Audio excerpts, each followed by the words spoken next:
ሀገራችን ኢትዮጵያ አጠቃላይ ኢኮኖሚው እየተነቃቃ ይገኛል። የኤክስፖርት አቅማችንም አምና ከነበረው 100% ጨምሯል። ግን ይህ ነገር ቀጣይነት እንዲኖረው መስራት የሚገቡ ስራዎች አሉ። በኤክስፖርት አሁን በኤዥያ አጠቃላይ የተነቃቃ ውጤት እያመጡ ካሉ ሀገራት ግንባር ቀደም በሚባል ደረጃ የምትጠቀሰው ቪየትናም ናት። ቪየትናም በአመት እስከ 400 ቢሊዮን ዶላር የሚጠጋ ኤክስፖርት አላት። ኢንቨስትመንት የሳበችው ኢንቨስተሮች እዚህ አምርታ ወደ ብዙ ሀገር ትልካለች።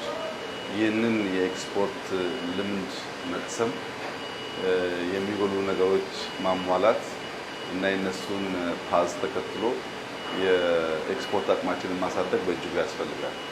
የጀመርናቸው ነገሮች አሉ፣ ግን ሳይዙ አነስ ያለ ስለሆነ እሱን ለማሳደግ ዋና ዓላማው እና እዚህ ሁቶ በሚባለው ፕሮቪንስ የኢንዱስትሪ ሲቲ ነው የሚባለው። እንዳያችሁ በጣም ሰፊ የኢንዱስትሪ ከተማ ገንብተዋል።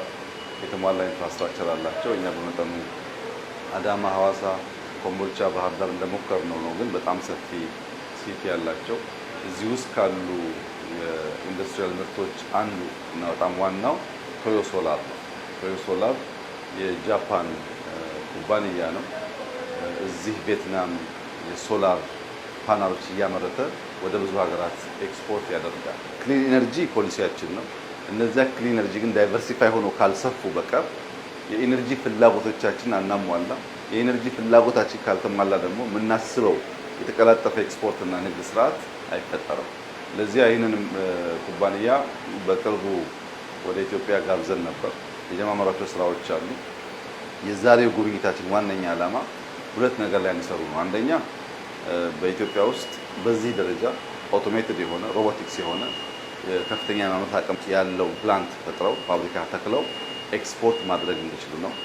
ሶላር ፓናሉ ማለት ነው። ሁለተኛው ግን ሶላሩን አምርተን መሸጥ ብቻ ሳይሆን የሶላር ኢነርጂ ኢትዮጵያ ውስጥ እንዲያመርቱ ማድረግ ነው። አሁን የዚህ ፋብሪካ ዋነኛ ስራ ሶላር ፓናል እያመረተ መሸጥ ነው። እሱም ጥሩ ነገር ነው። ግን ከዚያ ባሻገር የኢነርጂ ፍላጎት ስላለን ሶላር ፓናሉን ብቻ ሳይሆን ኢነርጂ ፕላንቱንም ሰርተው ተጨማሪ ኢነርጂ እንዲያመርቱልን ለማድረግ ነው የዛሬ ዋነኛ ዓላማችን። ከአጭር ጊዜ አንጻር ፋብሪካውን መትከል፣ ሶላሩን ማምረት፣ ቀጥለን ደግሞ ሶላር ኢነርጂው ፕላንቱን ራሱ ኢትዮጵያ ውስጥ መፍጠር ነው።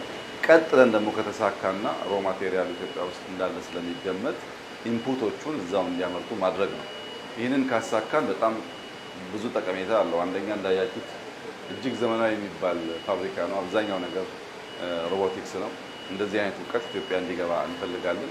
ሁለተኛ ከኢምፕሊመንት አንጻር ወጣት ኢንጂነሮችን እነሱ ጋር በማስገባት በማስተማር ይሄን የእውቀት ሽግግር ማረጋገጥ እንፈልጋለን። ክሊን ኢነርጂም ያስፈልጋል። ኢንዱስትሪ ላይ ኢንቨስት ማድረግ ያስፈልጋል። እውቀቱም ያስፈልጋል። ይሄ ደግሞ ጊዜው አሁን ነው። ሀንት ለማድረግ ትክክለኛው የዓለም የንግድ ጨዋታ ለኢትዮጵያ መጣለትን አድቫንቴጅ መጠቀም ያለብን ጊዜ አሁን ነው። በንጽጽር ብዙ የሚገዙ ሀገራት ያስቀመጡት ታሪፍ ላይ የኛ ዝቅ ይላል፣ ከዚህ ሀገርም ዝቅ ይላል፣ ከብዙዎቹ ዝቅ ይላል እና ያን አድቫንቴጅ ለመጠቀም እንደዚህ አቅም ያላቸውን ትላልቅ ኩባንያዎች እናነጋግራለን። እኛ የተሻለ ፖሊሲ ስላለን ዓለም ላይ ለመነገድ አስቻይ ሁኔታዎች ስላሉ መታችሁ አብረን ብንሰራ ትጠቀማላችሁ፣ እንጠቀማለን ብለን እንጋብዛቸዋለን። ዛሬ የተሳካልን ይመስላል። እንዲሁ እያልን ደግሞ ኢትዮጵያ መጥተው ፕላንት እንዲተክሉና እንዲሰሩ ይሄ ለሀገራችን በጣም በጣም ጠቃሚ ነው። የተነቃቃውን ኢኮኖሚ ሞር እንዲነቃቃና እንዲቀጥል የሚያደርግ ስለሆነ በዚሁ አግባብ እንሰራለን። ቪየትናም ላይ የመጣንበት ዋነኛው ዓላማ በኤክስፖርት ያላቸውን አድቫንቴጅ በማየት እዚህ የምናናገራቸውን ኩባንያዎች በማናገር ወደ ሀገራችን ለመጋበዝ ነው። እንግዲህ አሁን ተሳክቶልናል፣ ይቀጥላል የሚል ተስፋ ነው ያለው። አመሰግናለሁ።